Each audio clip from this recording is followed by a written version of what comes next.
Hey everybody, welcome back to RPG Imaginings. I just thought I'd go ahead and shoot another video today since I had a little bit of time, and the topic of this video is going to be some examples of role-playing supplements that have been, in my opinion, and for me personally, the best products of the last year or so. And the one product for me, the best product of the last year, has by far been Chris Spivey's Harlem Unbound, and there's already a video up on the channel with my unboxing and like an initial preview of Harlem Unbound.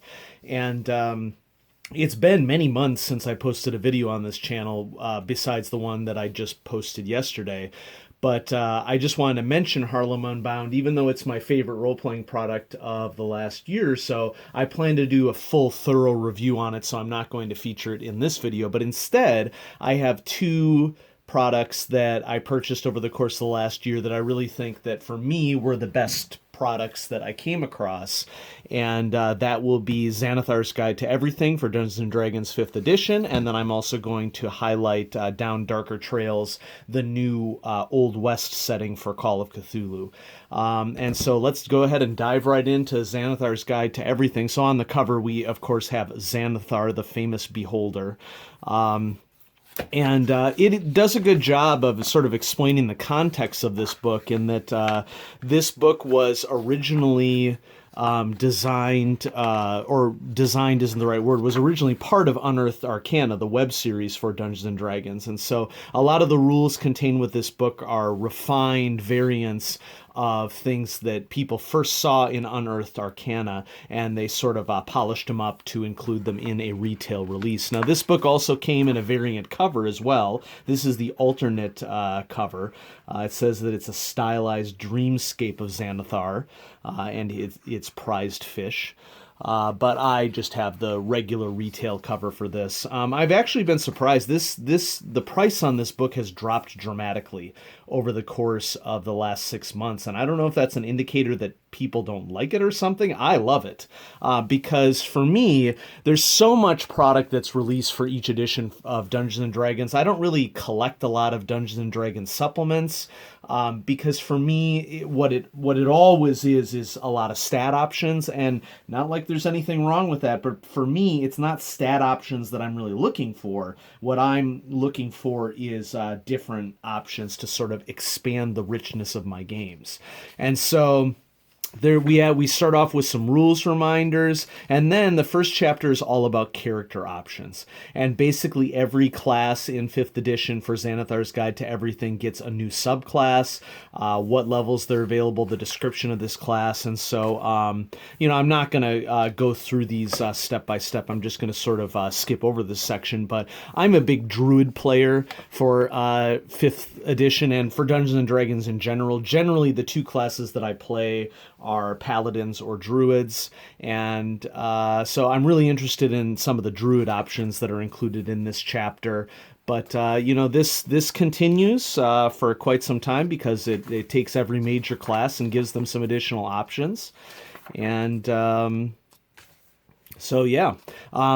a section here on character creation and what you can do to sort of flesh out your characters, giving them flavor, like who their parents were, what their birthplace was, what their family lifestyle was. Just a lot of tables that if you're looking to save some time, and then for each of the character classes, saving some time, getting a character, fleshing a character out without having to write a detailed backstory. I really like these sorts of options. And then there's also options here for life events that your characters may have experienced before they went on their adventuring path. Some new racial feats. And then chapter 2 is all about Dungeon Master's tools. And this chapter is really what convinced me to buy the book, because I'm always looking for ways to improve my GMing ability. And your GMing ability, there are a lot of things that a lot of games have in common. There's a lot of general aspects of what makes a good GM, no matter what system you're in. And so even though Call of Cthulhu is my primary game that I play, I really enjoy reading up on ways that you can flesh out your GM abilities. And so one of the Kickstarters that I recently backed was the Lazy Dungeon Master's Guide, and I'm really interested in seeing some of the options that are available there. Some people might call that Lazy Dungeon Master's Guide. I call it Not Reinventing the Wheel, or the Efficient Dungeon Master's Guide, because there's no rule that says that you have to be less efficient than needs to be when you're DMing. And so there's a whole bunch of options in this chapter for tools that can be used by PCs. There's spell casting diagrams so that you can know exactly on a grid hex how a line spell or a cone spell will work out. And then there's a section here on encounter building.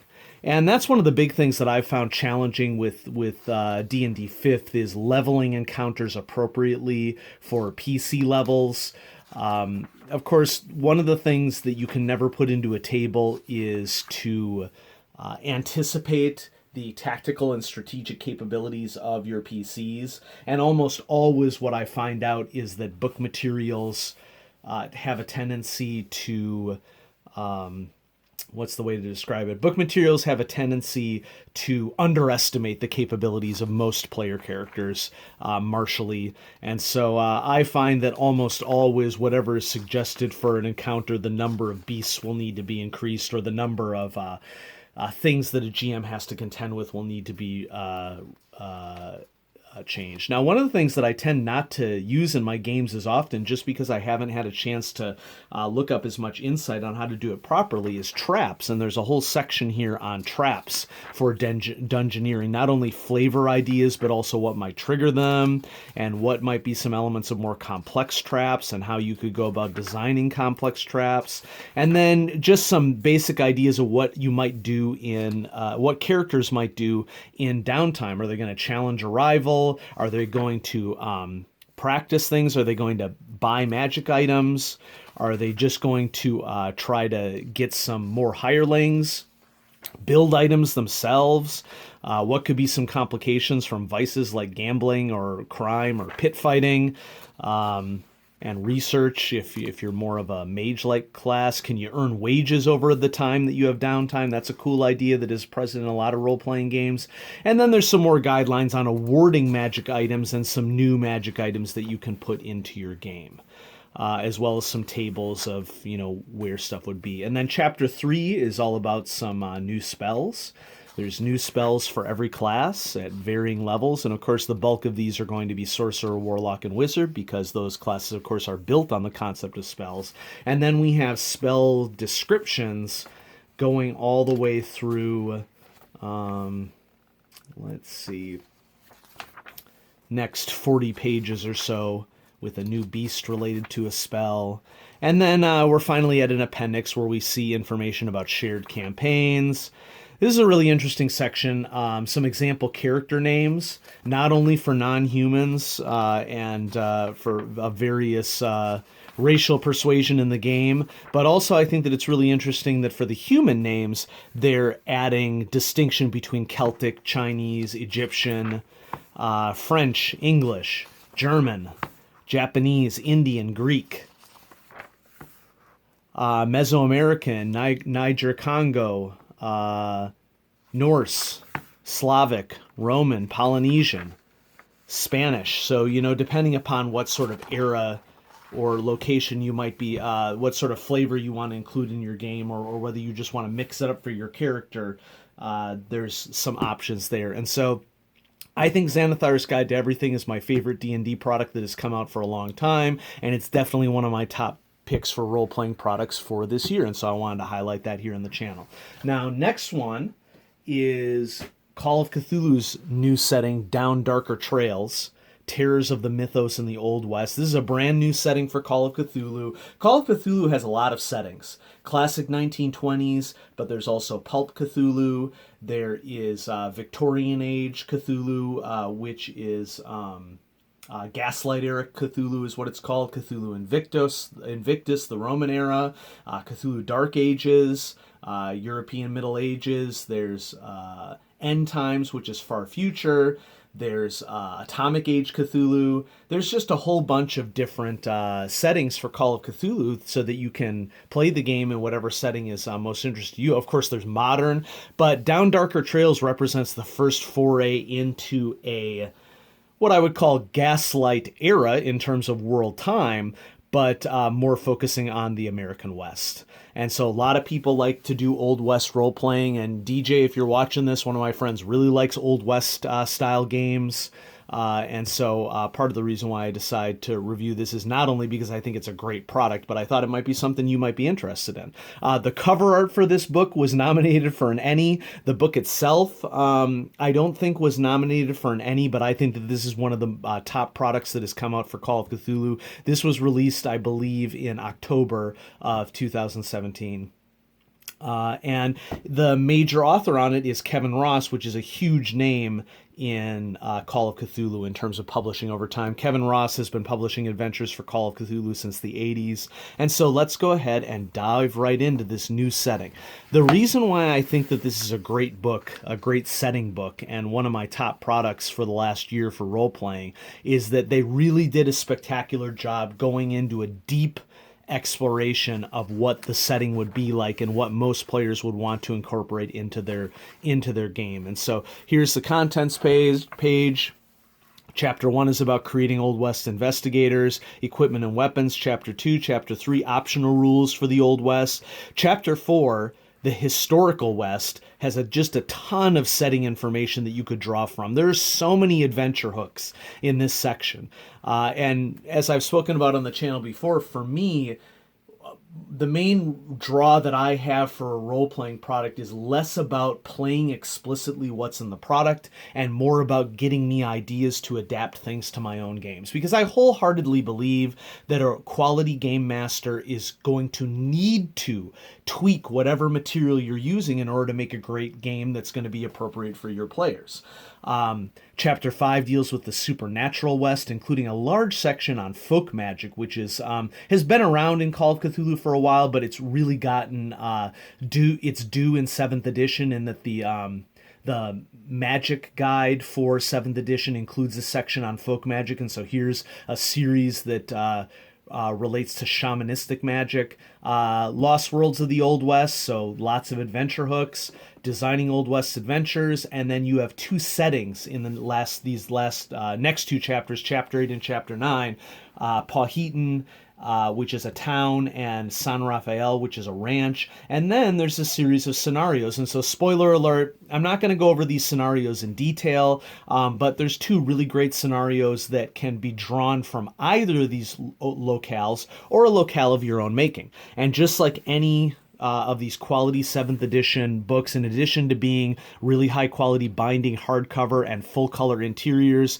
they all come with a marking ribbon to mark pages, which is a really nice touch. So I'm just going to, go through here. The artwork is spectacular in this book. They clearly put a lot of money into the art and creating not only some whole page art, but some spanning across 2-page art.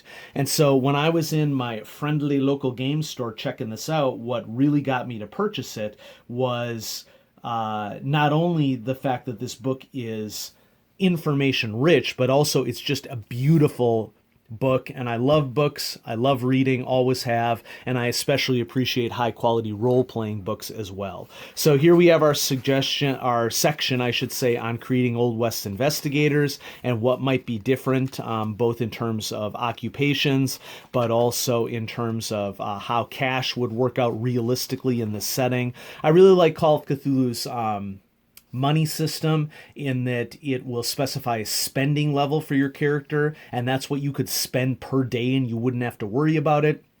But it also keeps track of how much cash you could make liquid on hand and how much assets you have based upon your credit range.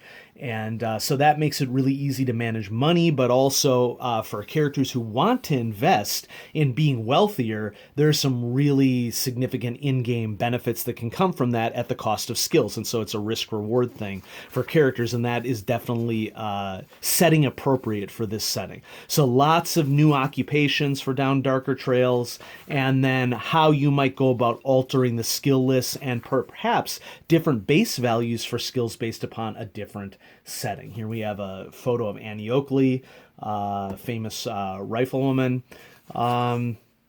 And this is also introducing some talents which were first introduced in Pulp Cthulhu, and they're continuing this in this book so that anybody who wants to get some pulp into their games, and let's be honest, the Wild West is a setting that lends itself really, really well to more of a pulp action-oriented Call of Cthulhu game as opposed to the more investigative classic Cthulhu. So here we have a section on equipment and weapons and what would be associated with it. I'm just continue to be blown away by the art in this book. Let's just take a second to linger. I especially like this one right here, the style of it. That's just really cool.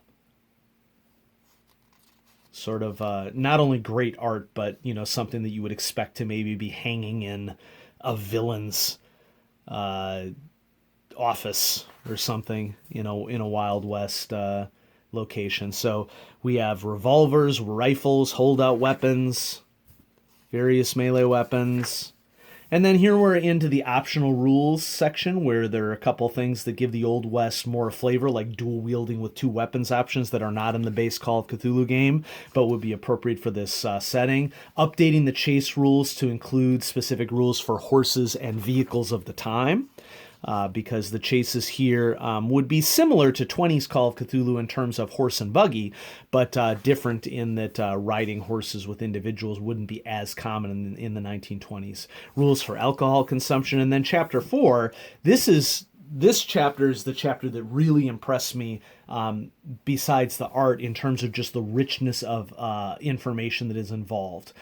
Going through what the West was like before European conquestors involved, the map of the Spanish conquest, Europeans in the West from 15 to 1800, Civil War era, including a map of major battles for the Civil War, aspects of life in the Old West, hunting of bison, cattle drives, immigrants, sexism, and racism. I think that this book does an overall passable job of dealing particularly with racism, given that one of the biggest challenges of making a Wild West setting would be to portray Native peoples in the United States, Native peoples in North America, I should say, before there was the United States, respectfully, and I think it does a passable job. Timeline of Western history, and it's a really detailed timeline of Western history. The maps in this book are just beautiful, absolutely gorgeous. Okay, so this particular map is railroad and cattle trail settlement trails of the American West. All full color, but still with sort of like an old-timey patina, which you really like for handouts in Call of Cthulhu, because part of playing Call of Cthulhu is the historical immersion aspect of it, and you want your handouts to be authentic. What it was like to be a soldier. Look at this. Dang! That's what I call artwork right there. It's pretty amazing. Okay, another map of the Old West just with cities marked down. Specific details on different Wild West locations, such as San Francisco, Colorado, specifically Denver, Colorado, the Dakota Territories, Deadwood, very famous in the Black Hills, Indian Territory, Midwest. So that's the thing. I think that they made the choice to use the term Indian in this book, and whether you prefer Native American or Indian, there is a split by individual, basically, in terms of what term is preferred. And so Kansas, basically just all the different locales that are present. Really detailed information on what it would be like in each of the different states and territories, including information on Mexico, the Mexican-American War, a few notes on what it was like for back east. And then once again, we're using the term American Indians, but the one thing that I think that the book does really well is to to really spend some time going through major tribes that were present in the Southwest and the Western United States. And the only tricky part about this is that there are some names, I think, that are used in here that are not the ancestral names of these native groups. The key one, of course, being Sioux, which is French for snake. It was not a, it was a Chippewa word for snake, and then the French sort of co-opted it, I think. And so the text does mention that, the three variations of the names for the different segments of this tribe were Dakota, Lakota, and Nakota. So it's kind of strange for me that they would use the word Sioux as the heading there when that was a derogatory term, when they, could have used an alternate term there. But, I guess the writers aren't native experts. Now we have this whole section on legendary Westerners that in some cases they're statted out, in some cases they're not. The beauty of Call of Cthulhu is that, unlike a lot of role-playing games, you don't really need to stat people out precisely. And even if you do, the stats of individuals aren't going to be necessarily drastically different. And so I think it's appropriate to save page space here for you not to stat out all of these legendary Westerners, because they're going to be stand-ins. So, for example, Billy the Kid has stats, very accomplished gunfighter by reputation, but that doesn't mean that those stats couldn't be used for another gunfighter or altered for another gunfighter. Sitting Bull gets his due. Great native chief. Buffalo Bill, Custer. Huge section on the Earp brothers. Geronimo, Crazy Horse. I'm kind of sad that they didn't give Crazy Horse a portrait, because he's a significant native leader. Jesse James. Basically, this is a great opportunity for, you're going to see a lot of people that you would know, but you're going to see a lot of people that you wouldn't know. And so there's a lot of opportunity just to do what a lot of game masters, myself included, like to do, which is just learn from setting information. And so I found this setting section, and then we have just some generic people that would have Old West Call of Cthulhu stats that you could use in your games. And so that really rich section, look, here's some another full 2-page artwork. Beautiful. And now on to the Supernatural West, where we're first getting into the Cthulhu, the truly Cthulhu nature of what's going on here. And so these next couple pages are really nice, because it takes classic Cthulhu entities and sort of describes how they could be used in a Wild West setting, from individual monsters to the Great Old One, not the Great Old One, sorry, the Outer God, Nyarlathotep. My favorite outer god. But then also, Shantax and the Serpent People and Wendigos would be a great entity to use in a Wild West setting. Avatars of Yadhara. This is actually not rules. This is just a short little story that you get for flavor. And then how mythos books, or new mythos books, shaman style or folk magic, bringing that in. Folk magic in Call of Cthulhu is a little bit more like the Dungeons and Dragons style magic, fantasy magic, and then Lost Worlds of the Old West. So it's basically some adventure seed locations that are based off of works from these pulp writers of the 30s. So the Lost Valley was inspired by Robert E. Howard's The Secret of the Lost Valley, also known as the Valley of the Lost. Robert E. Howard, of course, is famous for his creation of the Hyborian Age and Conan of Samaria. So some specific seeds and mechanics that could be present. The Shadow Desert, including like Wild West dinosaur stuff, which I just thought was really cool. And so here's stats on if you were to do like hey, dinosaurs didn't die out, you found a valley where they exist, aka Land of the Lost. Yeah. So there's a section, very text heavy. I kind of wish that there was a little bit more art to break this up. It's just one giant wall of text. But there's some insights on how to create some Wild West settings and some suggestions of movies and books and TV series to get information from. And then, as I said at the beginning of the video, we have two setting locations. Powhatan is a town that is very well fleshed out.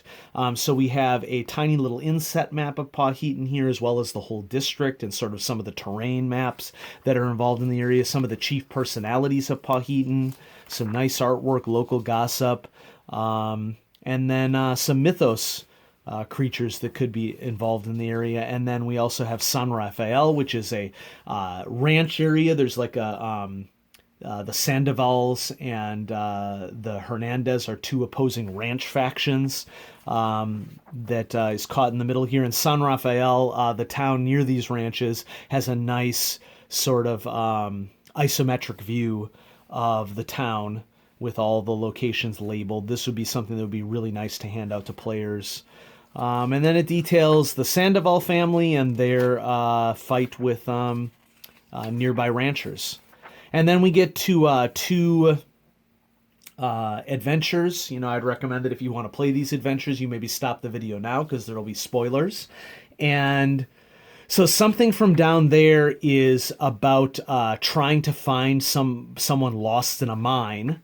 And I found this adventure to be really interesting because if I were to sum it up, it's basically there are multiple different camps and factions. It's kind of sandbox style, but the investigators are in this adventure trying to track down some people who have been missing, and there's of course a mythos threat that is present in the mind.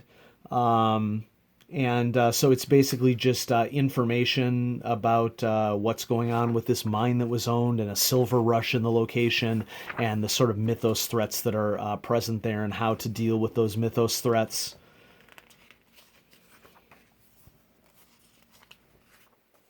Stats. Formless Spawn is the mythos threat here. Grotesque being from another world. This is a formless spawn of Sathagwa, who is the toad god. And so this is essentially like a spawn of Sathagwa. And then Scanlan's daughter, this is a little bit misleading. This is not vampire adventure, although it sort of looks like it here. She is sort of a serpent person hybrid. Scanlan's daughter, and so she has a twin sister who is not affected by this serpent person curse. Serpent people are really cool in Call of Cthulhu in that they were inspired by the certain serpent people from Volusia in the Hyborian Age location from Robert E. Howard's work. Essentially the time of Conan the Cimmerian. And the serpent people have been used in conjunction with Call of Cthulhu as a essentially local mythos threat. Not all mythos threats are otherworldly. In the Hyborian Age series, Volusia was a civilization of these serpent people that existed millions of years before the 1920s era of Call of Cthulhu. And so this is about two competing ranches, kind of a Romeo and Juliet sort of esque sort of thing, but with a little bit of a twist in that there are actually two sisters here that look very similar to each other, but one is a serpent hybrid in hiding, and another one is a woman who has fallen in love with a local rancher's son. And so I found this adventure to be really interesting source of mineable material and would be awesome to run in of itself. And so you have Juliet Scanlan and then her sister Violet Scanlan, who has been afflicted by this partial serpenting, if you will. And so, yeah, I thought that was a... she's noted as a spawn of Yig, which Yig is the serpent god that a lot of serpent people worship from time immemorial. More full-page art. Awesome. And then, of course, you get a great bibliography with lots of suggestions of where else you can go for flavor to flesh out your games. And so this is just a remarkable book. I think that... what happened here in terms of awards is that they got the cover in for this year's Ennies, but they weren't able to enter the book into the Ennies this year because it was released like right after the cutoff or something for it. I don't remember what was actually going on here, but this is just a wonderful setting book. And they give an alternate character sheet, of course, for Classic Cthulhu rules for Down Darker Trails and for Pulp Cthulhu rules. And so, yeah, we're approaching a half hour now, and so this has been a pretty extensive review, but I wanted to share with you a couple role-playing products that I really thought were cool products that attracted me for this year, and I wanted to share that with everybody in the audience. And so if you're into Call of Cthulhu, definitely do check out Down Darker Trails. If you're into Dungeons & Dragons 5th edition, you're looking for lots of options for D&D, I highly recommend Xanathar's Guide to Everything. So thanks for watching. Have a great day.